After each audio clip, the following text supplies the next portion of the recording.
पुराने समय में एक गांव में एक व्यक्ति को सभी अशुभ मानते थे। गांव के लोगों की सोच ऐसी बन गई थी कि अगर सुबह सुबह इस व्यक्ति का चेहरा देख लिया जाए तो पूरा दिन बर्बाद हो जाता है। गांव के लोग उस व्यक्ति को गांव से भगाने की कोशिश करने लगे। ये बात वहां के राजा तक पहुंची तो राजा को गांव के लोगों की बातों पर भरोसा नहीं हुआ। राजा ने व्यक्ति को अपने महल ही रुकने के लिए कहा। राजा खुद इस मामले की जांच करना चाहता था। अगले दिन राजा ने सबसे पहले उस अशुभ माने जाने वाले व्यक्ति का चेहरा देखा। उस दिन सुबह से शाम तक राजा को खाना नहीं मिला।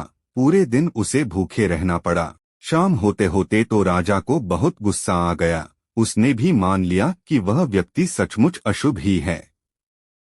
राजा ने उस व्यक्ति को मृत्यु दंड दे दिया और उसे सेवकों को आदेश दिया कि इस व्यक्ति को फांसी पर चढ़ा दो। राजा की आज्ञा पाकर सेवक उस व्यक्ति को फांसी पर चढ़ाने के लिए ले जा रहे थे। तभी राजा के मंत्री को ये बात मालूम हुई। मंत्री तुरंत ही राजा के पास पहुंचा और पूछा, आप इस निर्दोष व्यक्ति को मृत्यु दंड क्यों दे रहे हैं? राजा ने कहा, ये व्यक्ति सचमुच अशुभ ही है। आज सुबह मैंने इसका चेहरा देखा तो मुझे दिन भर खाना नसीब नहीं हुआ है।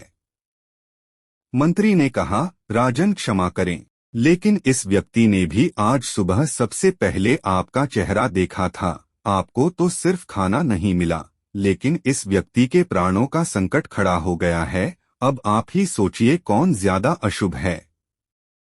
ये बात सुनते ही राजा हैरान हो गया। मंत्री की बात तो सही थी। राजा को हैरान देखकर मंत्री ने कहा, राजन, किसी भी व्यक्ति का चेहरा अशुभ नहीं होता है। चेहरा तो ईश्वर की देन है। अशुभ तो हमारी सोच होती है। हमारी सोच जैसी होगी, हमें दूसरे लोग भी वैसे ही दिखाई देंगे।